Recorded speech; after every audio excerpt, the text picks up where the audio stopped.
오늘 좌우에 계신 분들과 행복한 주일입니다. 인사하겠습니다. 행복한 주일입니다. 네. 특별히 참 행복한 주일인 것 같습니다. 오늘 우리가 읽은 말씀은 이제 8절에 꿈꾸는 사람들, 즉 거짓 교사들이거든요. 이 거짓 교사들에 대한 어떤 심판의 내용, 그리고 그들이 어떤 사람이다, 이러이러한 악독한 사람이다 라는 어떤 비방의 내용을 담고 있습니다. 그들은 이제 배교한 출애굽 백성들, 소돔과 고모라, 타락한 천사처럼 육체를 더럽히면서 권위를 없인 여기는 그러한 사람들이었죠.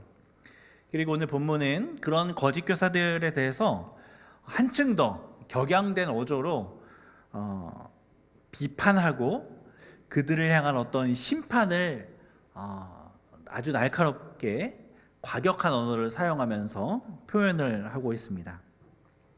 그래서 어떻게 보면 이 다른 누군가를 향한 욕설과 비슷한 그러한 내용들의 이제 말씀이 기록되어 있는데, 조금 듣기 거북한 말씀일 수도 있겠지만 그래도 이 말씀을 통하여서 하나님 우리에게 교훈을 주시고 참된 행복의 길로 우리를 인도하시고자 이 말씀을 우리 가운데 주신 것이기 때문에 이 안에도 또 하나님의 은혜가 있는 줄 믿습니다. 우리 9절 말씀 보면 하나의 이야기가 기록되어 있죠. 우리에게는 조금 생소한 이야기인데요, 천사와 마귀가 논쟁한 이야기가 오늘 말씀에 기록이 되어 있습니다. 한 예로 기록되어 있죠. 대부분의 학자들은 이 이야기가 구약 성경에 있는 어떤 내용들, 정경에 있는 내용이 아니라 모세의 승천기라는 구약 위경으로부터 인용한 말씀이다라고 해석을 합니다. 실제로도 그런 것 같습니다. 초대교회 당시에 위경은 사람들이 많이 알고 있었던 어떤 이야기였습니다. 경건서적 비슷한 그러한 이제 책들이었죠. 그래서 유다는 비록 성령에 의해서 영감받은 성경은 아니지만 이해를 이렇게 돕기 위해서 당시 교인들이, 초대교인들이 많이 알고 있었던 이야기인 이 위경의 이 한 이야기를 차용하여서, 교보제로 사용하여서 이 이야기를 통하여서 하나님의 말씀을 전하려 했던 것 같습니다. 그래서 이 모세의 승천기라는 이 위경의 내용을 살펴보면, 여기에 이제 나와 있는 내용을 살펴보면, 모세가 이제 죽었잖아요. 모세가 죽고 나자 이제 영혼은 하나님께로 가고 육신이 이제 이 땅에 있게 됩니다.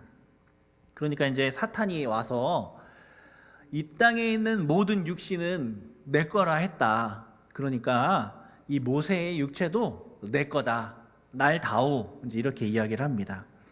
천사 입장에서는 이것을 받아들일 수가 없었습니다. 그래서 천사장 미가엘이 그렇게 할 수는 없다라며 거부합니다. 그러자 사탄이 이제 이 거부하는 천사장 미가엘에게 애굽인을 살해한 것에 대해서 모세를 내가 고소하겠다라면서 이제 위협을 하면서 하나님의 명령에 따라 시체를 치우려고 하는 천사장 미가엘을 막 방해합니다. 그때 이 미가엘이 천사장이었죠. 그렇지만 그 권위와 그 지혜와 권세를 가지고 있었지만 욕설과 같은 것으로 응수하지 않고 사단을 꾸짖는 일을 겸손하게 하나님께 맡겼다는 이야기, 그 이야기가 이 모세의 승천기에 담겨 있는 이야기입니다. 아마도 모세의 죽음이 좀 신비로운 면이 있었기 때문에 거기에 대해서 여러 가지 이제 이야기들을 만들어서 읽었던 것 같습니다. 신명기 말씀에 따르면 모세는 이제 가나안 입성을 앞두고 느보산에 올라가 그 땅을 바라보면서 모압 땅에서 생을 마감하게 되죠. 성경에는 그가 벳불 맞은편 모압 땅에 있는 골짜기에 장사되었는데 그 묘를 아는 사람이 없다라고 그렇게만 이제 기록이 되어 있습니다.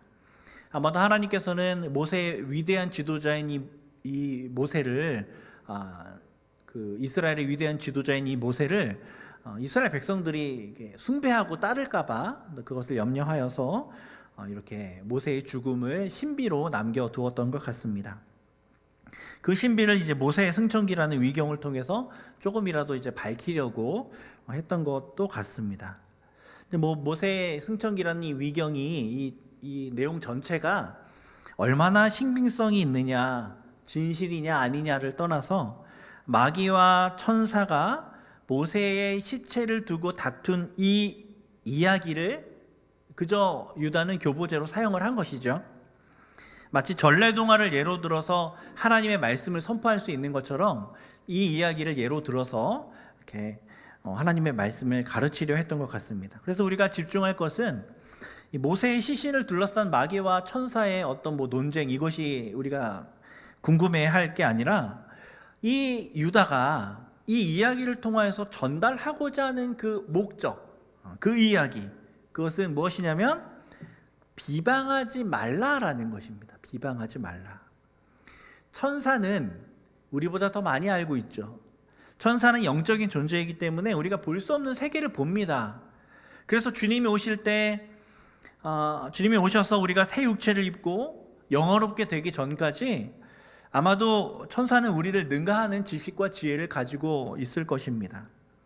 그런 천사들의 장인 미가엘도 이 말도 안 되는 주장을 하고 있었던 이 마귀와 변론하지 않고 비방하려 하지 않습니다. 하나님이 지으신 피조물을 비방할 권위가 자신에게 있지 않다는 것을 인정하고 이 마귀를 비방할 그 비방을 누구에게 맡기냐면 하나님께 맡겼다라는 겁니다. 내가 비방하지 않고 저 비방을 하나님께 이제 내어 맡긴 것이죠. 내가 마귀를 심판을 하지 않고, 천사장인 내가 마귀를 심판을 하지 않고 심판을 하나님께 내어 맡긴 겁니다. 그래서 유다는 이 천사장 미가엘의 이야기를 예로 들면서 비방을 일삼는 거짓 교사들의 그 잘못을 지적하려고 하는 겁니다. 천사도 비방하지 않는데 천사에 비해 한없이 부족한 너희들은 왜 자꾸 비방하냐? 이렇게 유다가 이야기하고 있는 것이죠. 하나님의 영광, 그리고 너희들이 알지도 못하고 떠들고 있는 그런 것들로 인하여 다른 사람들을 지금 비방하고 있는데 그것이 말이 되느냐? 지금 유다는 그렇게 이 이야기를 차용하여서 이야기해주고 있는 겁니다. 그래서 우리는 이 말씀 앞에 우리 자신을 또 돌아보게 되는 것이죠. 우리가 이제 언제 비방을 할까요? 언제 비방할까요? 내가 저 사람보다 더 뛰어나다고 생각할 때 비방하죠.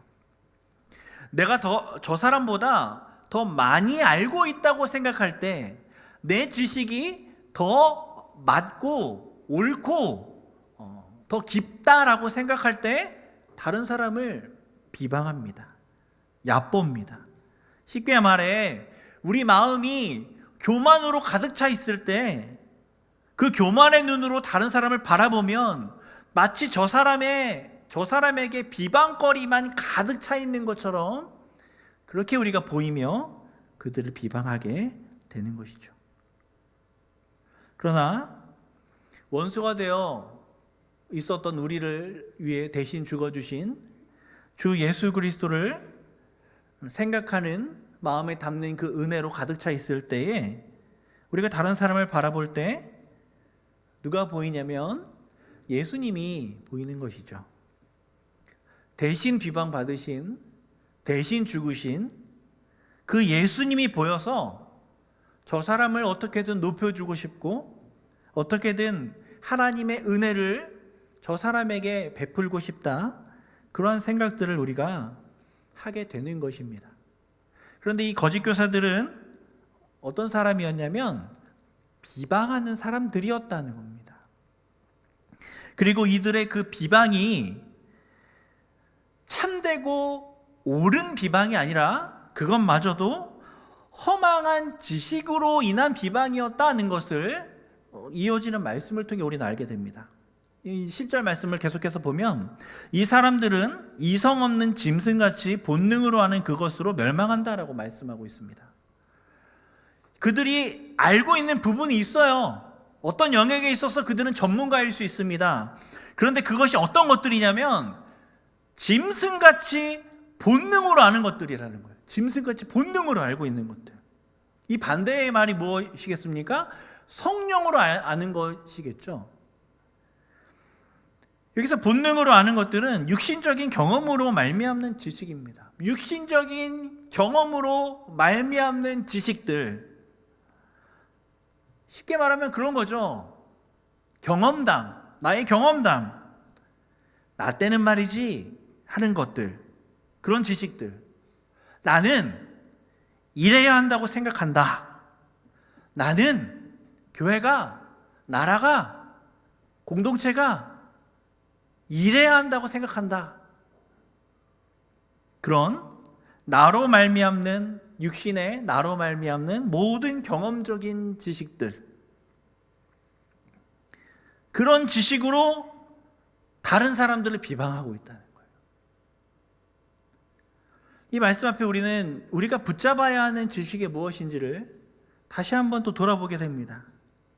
우리는 지금 성령으로 말미암아 깨닫게 해주신 그 지식을 붙잡고 있는 것인지, 아니면 육신적인 경험으로 말미암는 지식을 붙잡으며 그것으로 다른 사람을 비방하고 있는지를 우리는 이 말씀 앞에 돌아보아야 하는 것입니다. 혹시 나 때는 말이야, 내가 알기로는 말이야 하면서 내 경험, 내가 경험적으로 배우고 알게 된 그것을 붙잡고 그것이 전부인 것처럼 살아가고 가르치고 있다면 우리는 이 말씀 앞에 회개하며 하나님 앞에 겸비하게 서야 할 것입니다. 게다가 10절 말씀을 보면 그들은 자신들이 가지고 있는 지식을 가지고 다른 사람을 비방하는데 그 비방하려는 것마저도 잘 알지 못한다라고 합니다. 여기서 알지 못한다라는 이 표현이 당시 교회를 어지럽히던 거짓 교사들을 조롱하는 뉘앙스를 가득 담고 있습니다. 거짓 교사들이 그럴듯한 말로 자신들의 지식을 자랑하지만 실상 그들이 아는 것은 짐승처럼 본능에 따르는 것일 뿐 참된 지식이 아니다라는 겁니다. 그래서 유다는 그들이 안다고 주장하는 그 지식으로 말미암아 반드시 멸망하게 될 것이다라고 그렇게 심판의 메시지를 선포하고 있는 겁니다. 안다고 여길 때 비방하는 말을 합니다. 안다고 여길 때 비방하는 사람이 됩니다. 교만할 때 상대방을 조롱하고 비판하고 업신여깁니다. 이 거짓 교사들이 딱 그런 상태였습니다. 그런 자들은 반드시 심판을 받게 될 것이고 그들이 안다고 말하는 그것으로 말미암아 심판을 받게 될 것이다라고 오늘 말씀하고 있는 겁니다. 사랑하는 성도 여러분, 겸손으로 마음을 무장하실 수 있기를 소원합니다. 교만이 이 패망의 선봉이잖아요. 교만하면 주변 사람들이 다 상처를 받아 떠나갑니다. 교만한 사람은 주변에 어떤 사람도 그 사람에게 조언을 해줄 수가 없어요. 그래서 결국 어떤 사람의 도움도 받지 못하여 잘못된 길을 선택하게 되고 어려움의 길로 나아가게 됩니다. 그래서 가정에서도 일터에서도 관계에서도 다 망하는 길로 가게 되는 것이죠. 이어지는 11절에서는 이 교만한 자들이 지금 어느 길을 가고 있는지를 세 인물을 통해서 우리에게 말씀해 주고 있습니다. 이번에 이제 정경에 나와 있는 세 인물인데, 첫째는 가인의 길이고, 둘째는 발람의 길이고, 셋째는 고라의 길입니다. 가인은 누구입니까? 가인은 첫 살인자잖아요. 형제를 죽인 자입니다. 그리고 회개하지 않았어요. 유대 전승과 유대의 역사가 요세푸스에 따르면 이 가인에 대한 이제 전승이죠. 가인은 아벨을 살인한 후에 육신의 쾌락에 빠져서 강탈과 폭력으로 부를 축적하고 사체와 약탈을 일삼았다는 그런 전승으로 내려옵니다. 그래서 어떤 학자는 이렇게 얘기해요. 가인이 인류 최초의 맹소자다, 이렇게 이제 이야기를 합니다. 왜냐하면 심판도 없을 거야. 심판자도 없을 거야.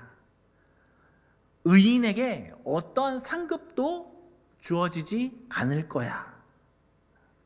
미래도 없을 거야 라고 생각하는 것처럼 형제를 살인하는, 그동안은 한 번도 있지 않았던 첫 살인을 이 가인이 했기 때문에 그렇습니다. 히브리서 11장 4절에서 가인이 이제 믿음 없는 사람이다라고 말씀하죠. 그래서 1세기 영지주의 종파 중에서 놀랍게도 이 가인을 찬양하며 스스로 우리는 가인의 후예다라고 말하는 자들이 있었답니다. 그들은 이제 구약의 하나님이 이 세상의 죄를 만들어낸 어떤 나쁜 책임이 있는 하나님이다라고 얘기하면서 그 책임 있는 구약의 하나님께 저항했던 대표적인 인물이 있는데, 오늘 말씀에 기록되어 있는 가인과 에서와 고라와 같은 자들이다라고 그렇게 이제 그들을 이제 칭송하면서 찬양하며, 그래서 그 중에 가인의 후예라면서 우리는 가인의 후예다라면서 주장하면서 그렇게 하나님을 대적하는데, 그들이 해석했던 것처럼 하나님을 대적하는 자들의 어떤 선구자적인 역할을 한 인물이 바로 가인이라고 할 수 있어요. 이 거짓 교사들이 가인과 같은 인물이라는 것이죠. 또 두 번째 인물은 발람인데, 발람은 누구입니까? 자신의 이익을 위하여 하나님의 말씀을 더 적나라하게 말하면 하나님을 팔아먹은 자다라고 우리가 생각해 볼 수 있습니다. 발람에 대한 이야기는 민수기 22장부터 나오는데요. 근데 이 발람에 대해서 오늘 말씀 외에도 몇 가지 언급들이 나옵니다. 그런데 두 가지에 대한 방향으로 언급이 나와요. 먼저 이제 여호수아 24장 9절을 보면 이렇게 나옵니다. 또한 모압 왕 십볼의 아들 발락이 일어나 이스라엘과 싸우더니 사람을 보내어 부올의 아들 발람을 불러다가 너희를 저주하게 하려 하였으나 라고 기록하면서 저주하려고 하였으나 발람이 하지 않았다라는 식으로 하나님의 명령에 따라 저주를 안 한 사람이다라고 표현하기도 합니다. 또 미가서 6장 5절에 보면 내 백성아 너는 모압 왕 발락이 꾀한 것과 부올의 아들 발람이 그에게 대답한 것을 기억하며, 이렇게 쭉쭉쭉 이렇게 말씀하죠. 그래서 발람이 이 발락의 말에 대항하여서 하나님의 말씀을 대언한 것처럼 이렇게 평가하기도 합니다. 선지자의 모습과 같이 비추어지는 어떤 측면으로 성경이 이야기하기도 하는 것이죠. 그런데 민수기 31장 16절을 보면 이렇게 되어 있습니다. 보라, 이들이 발람의 꾀를 따라 이스라엘 자손을 부올의 사건에서 여호와 앞에 범죄하게 하여 여호와의 회중 가운데 연병이 일어나게 하였느니라. 연병이 일어나게 한 주체가 누구예요? 발람이에요. 발람의 생각으로부터 시작된. 미디안인들이 이 이스라엘인들로 하여금 우상 숭배에 빠지게 한 것이 이 발람의 꾀를 따라 이루어진 것이다 라는 겁니다. 또 민수기 31장 8절을 보면 그 죽인 자 외에 미디안의 다섯 왕을 죽였으니 미디안의 왕들은 에위와 레겜과 수로와 후로와 레바이며 또 부올의 아들 발람을 칼로 죽였다. 발람이 심판받아 죽었다라는 것이죠. 그러니까 발람에게 두 가지 측면이 있어요. 하나님의 선지자적인 어떤 측면, 그러나 그 하나님을 말씀을 자신의 이익을 위하여 팔아먹은 인물로, 우리가 이 두 가지로 성경에서 다 이야기하고 있다는 것을 기억을 해야 됩니다.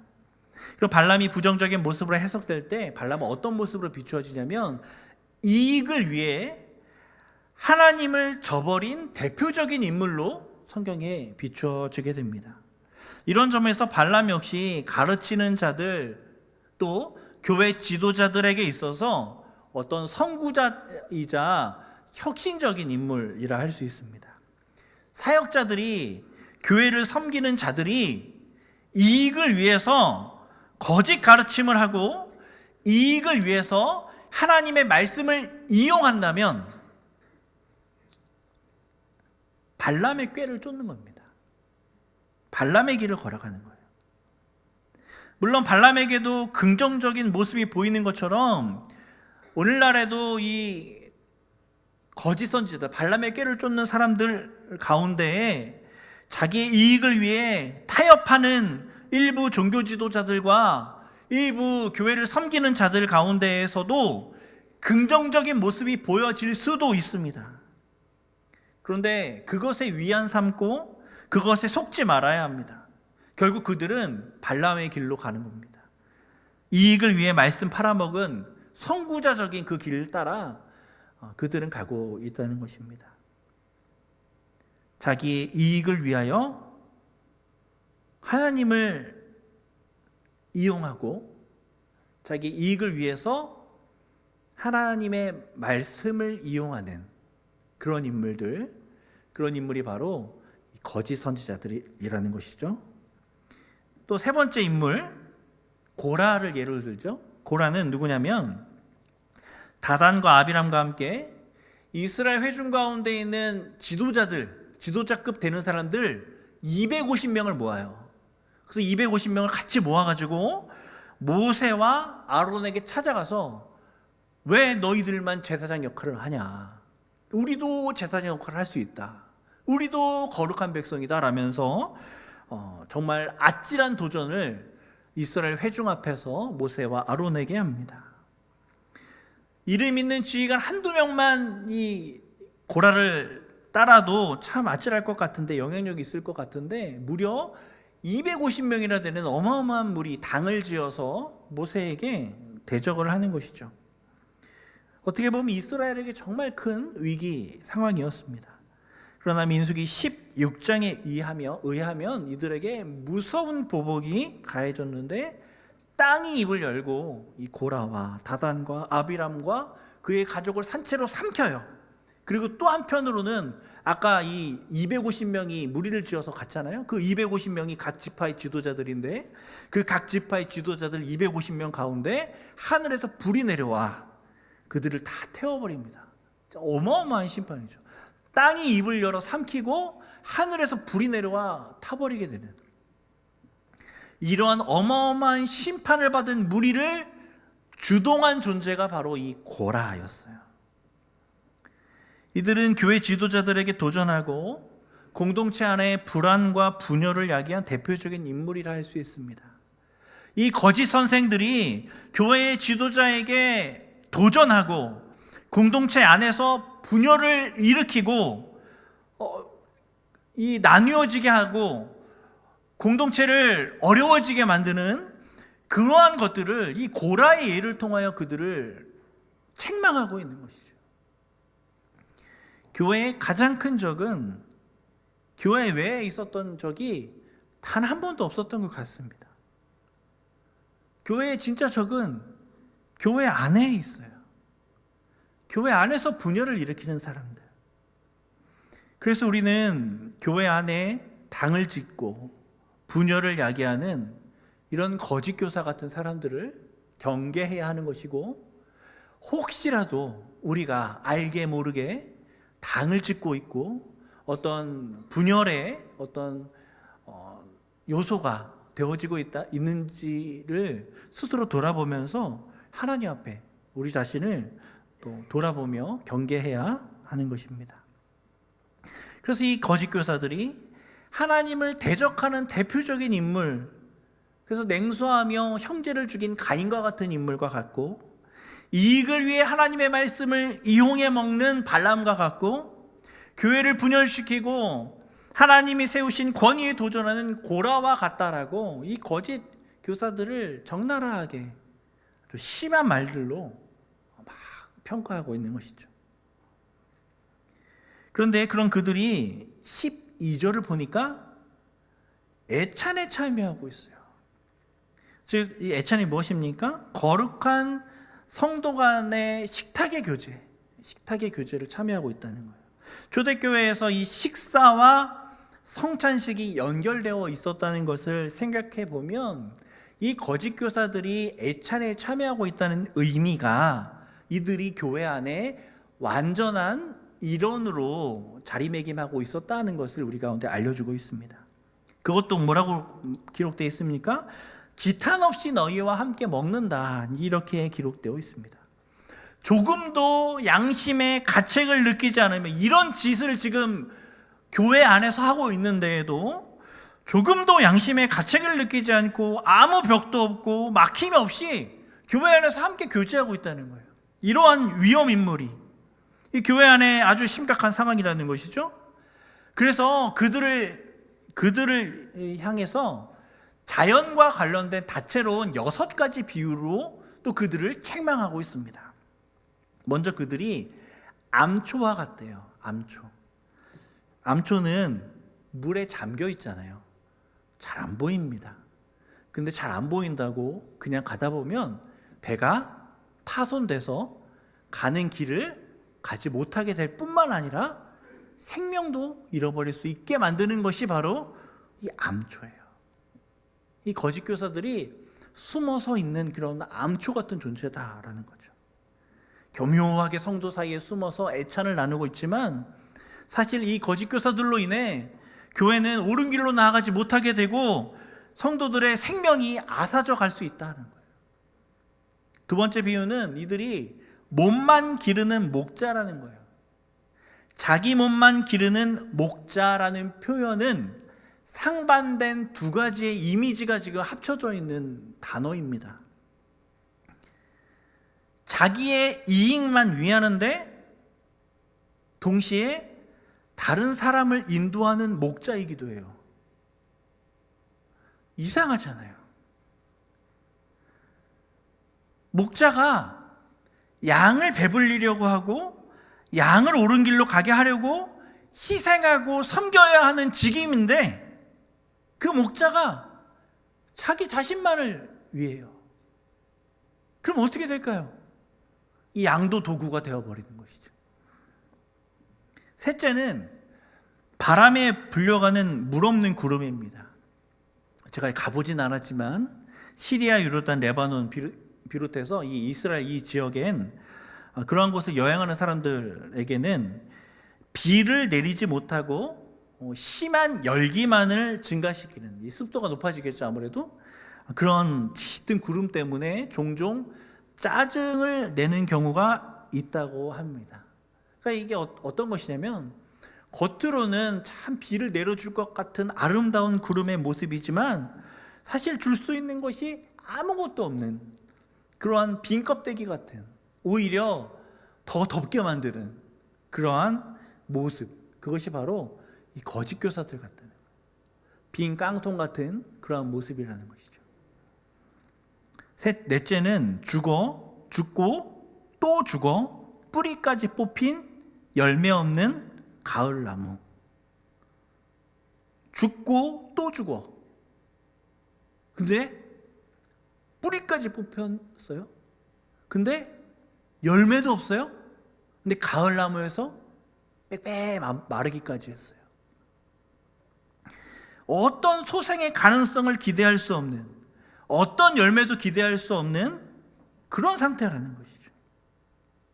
이제 땔감으로밖에 쓰일 데가 없을 그런 자들이 바로 이 거짓 교사들이라는 거예요. 비방하는 자들. 다섯째, 자기 수치의 거품을 뿜는 바다의 거친 물결이랍니다. 바다에 파도가 칠 때 하얀 거품이 이렇게 뿜어지듯이 그들이 자신들의 수치를 뿜어내고 있다는 거예요. 더러운 찌꺼기와 부스러기가 거품으로 모아져서 바닷가에 이렇게 다 뿌려지고 밀려져 나가는 것처럼 거짓 선생들은, 다른 사람을 비방하는 이들은 자신들의 부패와 불순한 행위의 영향을 이렇게 거품처럼 도처에 흩뿌리고 있다는 겁니다. 쓰레기들을 내뱉고 있다는 거예요. 마지막 6번째, 그들은 영원히 예비된 캄캄한 흑암으로 돌아갈 유리하는 별들이에요. 그래서 유리하는 별들은 우리가 흔히 얘기하는 유성, 별똥별 이런 것들을 의미합니다. 천체에 보면 이렇게 떨어지는 거 너무 아름답죠? 오늘날에는 이런 것이 참 아름다운 별들처럼 여겨지고 낭만 있게 여기면서 소원을 빌기도 하죠. 근데 고대에서는 이 천체를 연구하는 사람들이 이 유성을 도저히 해석도 할 수 없고, 그래서 경로를 잃은 죄의 결과로 보는 경향이 있었습니다. 딱 짜여진 1년 365일 딱 짜여진 대로 움직이는 이 천체에 이 별똥별이라는 존재가, 이 유성이라는 존재가 해석할 수 없는 변화를 주기 때문에 그것이 죄로 인한 질서를 파괴하는 그런 죄의 결과다라고 그렇게 해석하는 경향이 있었어요. 바른 길에서 벗어난 별이 캄캄한 흑암으로 돌아가는 것처럼 경로를 잃어버리고 질서를 파괴하는 이러한 거짓 교사들의 말로가 흑암이 될 것이다. 밝게 빛나서 튈 수 있고, 밝게 빛나서 사람들에게 와 하는 소리를 들을 수는 있을지 모르나 결국 흑암으로 나아가게 될 것이다. 암초, 자기 몸만 기르는 목자, 바람에 불려가는 물 없는 구름, 죽고 또 죽어 뿌리까지 뽑힌 열매 없는 가을나무, 바다에 거친 물결, 영원히 예배된 캄캄한 흑암으로 돌아갈 유리하는 별들. 기가 막힌 비유를 통하여 겉으로만 화려하고 멋있어 보이지만 결국 걸려 넘어지게 하고 아무런 유익이 없고 공동체를 망가뜨리는 그런 존재라는 것을 이러한 거친 표현으로 이야기하고 있는 것이죠. 여기서 끝나면 저도 좋고 여러분도 좋았겠지만 여기서 끝나지 않습니다. 계속해서 더 강도 높은 어조로 거짓 교사들을 꾸짖는데 14절부터 16절 보면 주께서 수만의 거룩한 자와 함께 임하사 이 거짓 교사들 같은 이러한 자들을 심판한다는 내용이 이제 기록이 되어 있어요. 또 자세히 살펴보긴 어렵지만 여기서 유다는 또 위경 중에 하나인 에녹 1서의 내용들을 인용을 하고 있거든요. 심판의 때가 되면 주님께서 이 수만의 거룩한 자와 함께 임하여서 경건하지 않은 자가 경건하지 않게 행한 모든 경건하지 않은 일과 또 경건하지 않은 죄인들이 주를 거슬러 한 모든 완악한 말로 말미암아 그들을 정죄할 것이다. 어려운 표현인데 우리의 귀에 쏙쏙 들어오는 말이 있죠. 경건이에요. 경건. 이 거짓 교사들이 경건하지 않은 것들을 계속해서 내뿜고 있다는 겁니다. 이들이 이런 존재가 된 것은 이들이 경건에서 벗어나 있기 때문에 그렇다는 거예요. 경건하지 않은 존재이고 경건하지 않은 의도를 가지고 있고 경건하지 않은 행위를 하고 경건하지 않은 말을 하는 사람들이라는 거예요. 그래서 심판에 빠지게 된다는 거예요. 여러분, 경건은 선택이 아닙니다. 그리스도인에게 있어서